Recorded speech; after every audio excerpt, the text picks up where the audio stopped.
రెండేళ్ల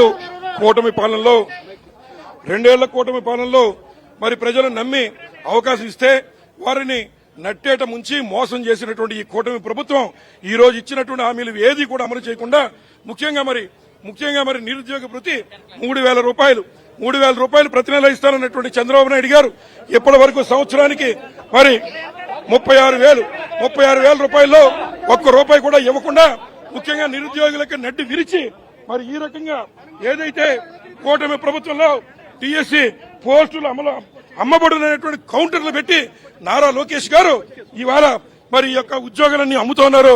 ఈ రకంగా పోస్టుకు వచ్చి 15 లక్షల రూపాయలు మరి వసూలు చేసి రిక్రూట్మెంట్ కాపీలు వారికి కావాల్సిన వారికి ఇచ్చేటువంటి కార్యక్రమం చేస్తున్నారు. గోల్డ్ మెడల్ వచ్చేటువంటి వారికి ఉద్యోగం లేదు, కానీ ఎవరైతే వారి అనుయాయులకు మాత్రం పరీక్ష రాయిపోయిన ఉద్యోగులు ఇచ్చే పరిస్థితి ఇవాళ ఈ యొక్క రాష్ట్ర ప్రభుత్వంలో ఉందని చెప్పి మనం చేస్తూ ఉన్నాం. ఆడబిడ్డ నిధి 1,500 ఒక్క మహిళకు కూడా ఇచ్చిన పాపాన పోలా 2 సంవత్సరాలు అయింది. వారికి సుమారు 36,000 బాకీ చంద్రబాబు నాయుడు గారు ఒక్కడు కూడా ఇచ్చిన పాపాన పోలేదు. అలాగే ఉన్నటువంటి రాష్ట్రంలో ప్రభుత్వం మద్యం దుకాణం ఇది. ఈ ప్రభుత్వంలో మద్యం షాపులో ఎంఆర్పీ ట్యాక్స్ కంటే కూడా 20 రూపాయలు అదనం. నేను అడుగుతున్న ఎక్సైజ్ కమిషనర్ గారిని సంబంధిత మంత్రిని ఎవరైనా రేట్లు ఎక్కువ అమ్మితే వారి మీద పనిష్మెంట్ ఇచ్చేసి షాపు సీజ్ చేస్తారు. ఇవాళ ఇక్కడ బండారు ట్యాక్స్ అలాగే బాబు ట్యాక్స్ 20 రూపాయలు అదనంగా ప్రతి బాటిల్ మీద వసూలు చేసే కార్యక్రమం.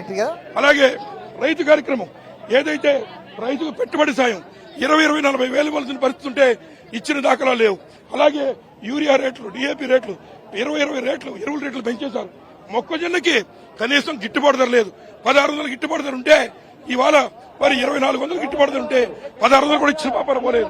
అలాగే ఇసుక ఉచితమే కానీ అమలులో కాదు.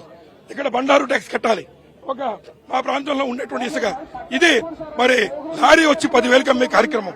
ఏదైతే మట్టి మరి 12,000 చొప్పున అమ్మేటువంటి కార్యక్రమం మరి స్థానికంగా బండారు బ్రదర్స్ మరి చేస్తున్నారని మనం చేస్తున్నాం.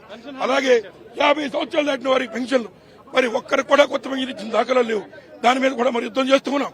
అలాగే నిత్యావసర సరుకుల ధరలు ఏదైతే పెట్రోల్ మరి వంట నూనె డీజిల్ గ్యాస్ కరెంటు బిల్లు వేసవికాలంలో మోత మోగిపోతుంది. కూటమి ప్రభుత్వం యొక్క మోత మోగిపోతుంది.